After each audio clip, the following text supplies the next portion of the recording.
بسم الله الرحمن الرحيم الحمد لله والصلاة والسلام على رسول الله صلى الله عليه وسلم.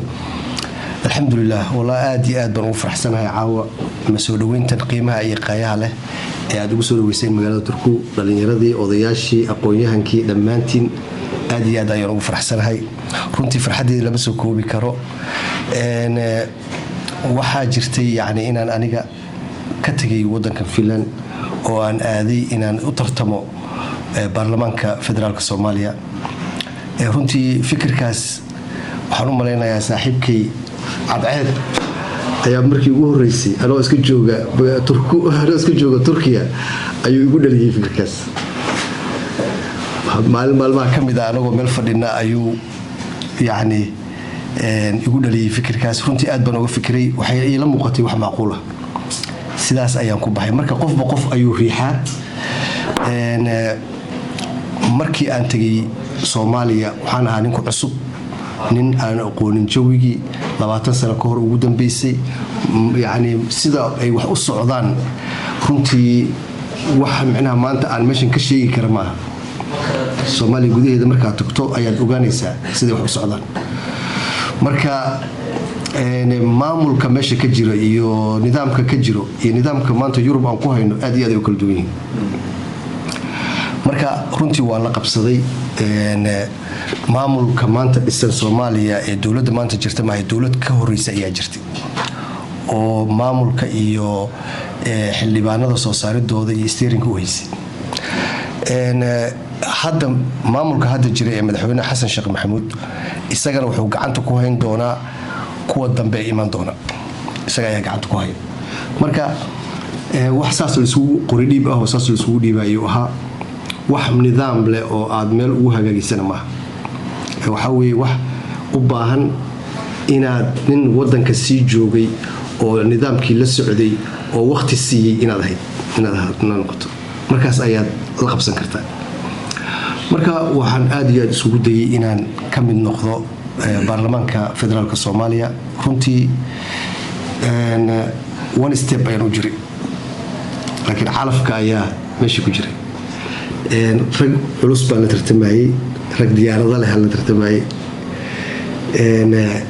laakiin wixii calaf ayaa la cunaa gacanna maamulka ka hayst gacan maamulka ka hayst marka walaalahay waxa weeye waxaan rabaa inaan idin sheego 3 arrimood oo Soomaaliya maanta ay ku sugan tahay Soomaaliya waa wadan barwaaqo ah waa wadan yani dadkiisu ay yar yihiin waa wadan ilaahay subxaanahu wa ta'ala oo ku maneystay wax walba oo bini aadan u baahan yahay ay haystaan dadkaas maalin walba waxaad maqashaan Soomaaliya gaajo ka jirto laakiin gaajo kama jirto dadkii baan aqoonin sidii wax loo soo saari lahaa laakiin wax gaajo ka jirta ma jirto waayo bad ay haystaan oo kalluunka ka buuxa wabiyay haystaan dhul bay haystaan beero ah wax walba ay haystaan laakiin gaajada ka jirta Soomaaliya waxa weeye waa gaajo siyaasadeed oo politics wax kale oo ka jira malaha marka waxaan rabaa inaan idin cadeeyo Soomaaliya maanta waxa weeye waxay ku sugan tahay 3 arrimood oo aad iyo aad u waaweyn oo loo baahan yahay qof walba oo Soomaali ah inuu ka qayb qaato koow waxa weeye wadankaas wuxuu u baahan yahay marka ugu horeyso duco u baahan yahay in loo duceeyo midda labaad wadankaas wuxuu u baahan yahay in la helo dad aqoontoodii leh inkastoo ay joogaan dad badan oo aqoon-yahan ah laakiin environmentiga meeshaas jira ayaa ku bedelaya marka tagto nooc kale ka dhigaya waxa loo baahan yahay marka dad yani isku sida hadda xukunka hadda maanta jira Xasan Sheekh Maxamuud uu hogaamiyo waxa waaye dadka qaarkood waxa laga yaabaa inay si kale u fasiraan laakiin wadada saxda ah ee Soomaaliya maanta loo baahan yahay waxa ku taagan waa Xasan Sheekh Maxamuud mar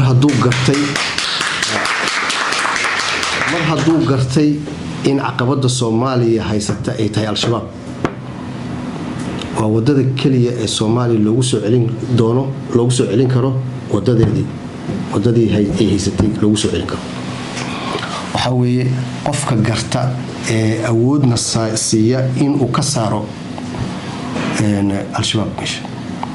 marka waxaa weeye tan saddexaad oo ah inaan annagoo dhan ka qayb qaadano af iyo adin iyo aqoon iyo dhaqaale inaan ka qayb qaadano sidii al-shabaab waddankaasita looga baabi'in lahaa.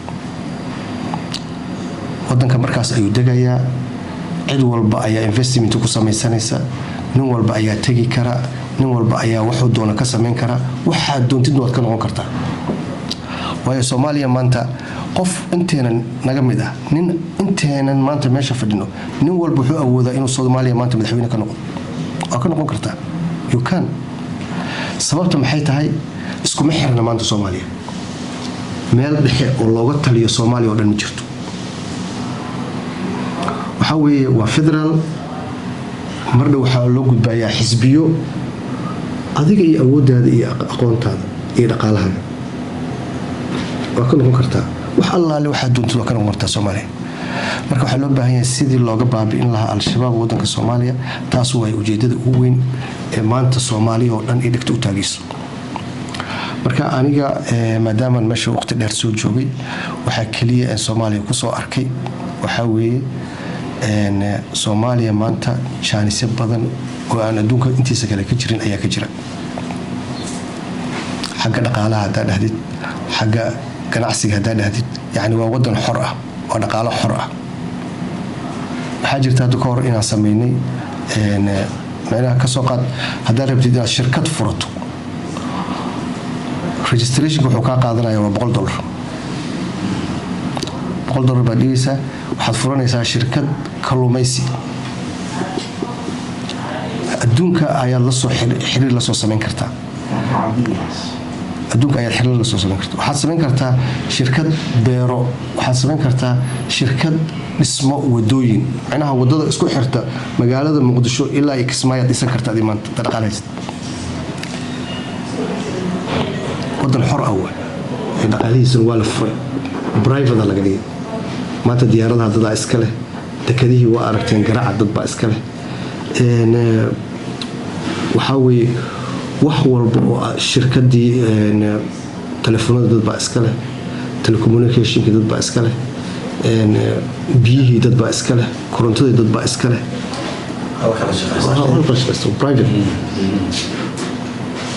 marka waxbarashadii dad baa iska leh, iskuullada jaamacadii dad baa iska leh.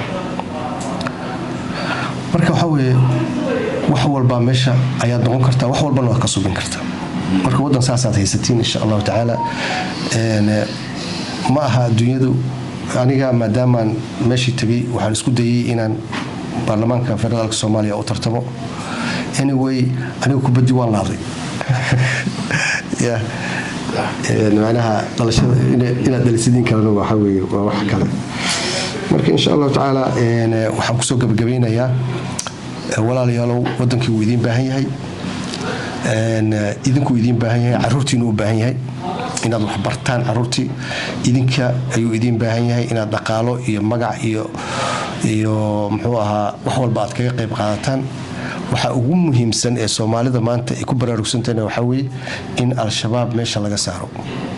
marka sidaas ayaa dowladdiina ku taageeraysaan, sidaas ayay dowladdiinana ay ku hirgelaysaa. marka intaasaan idinku soo gabagabeynaya.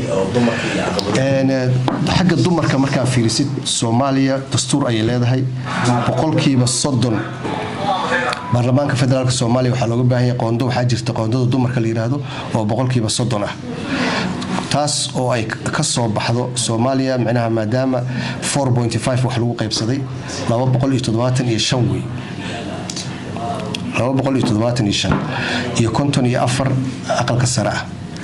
marka la isku daro waa 329. 329kaas waxaa laga rabaa 30% inay ahaato dumar. qoondadaas dumarka marka qabiilooyin way ka timaadaa, oo maadaama wax lagu qaybsaday qabiil way ka timaadaa. marka kale loo fiiriyana galmudug waxaa ka soo baxday intaas, waa inay ka imaataa. macnaha haddii aniga qabiilkayga uu keeno 4 rag ah, waxaa laga yaabaa qabiilkan kale inuu ku keeno 1 rag ah iyo 3 dumar. macnaha wax inay balance ahaadaan ayaa loogu talagalay. marka fursado badan baa ka jira soomaaliya oo aan la xisaabi karin. waxaan aniga ku dardaarmi lahaa in la aado meeshii oo lasoo fiiriyo oo yacni awoodna la siiyo sidii aad waddankaas investment ugu samayn lahayd. investment ayuu u baahan yahay. investmentkan waxaa hortaagan qoladan nabadiidda ah, kuwaasna inaan anaga meesha insha allahu tacaala mar dhow ka baxayaan. taasaan rajeynayna. wassalaamu calaykum waraxmatullahi.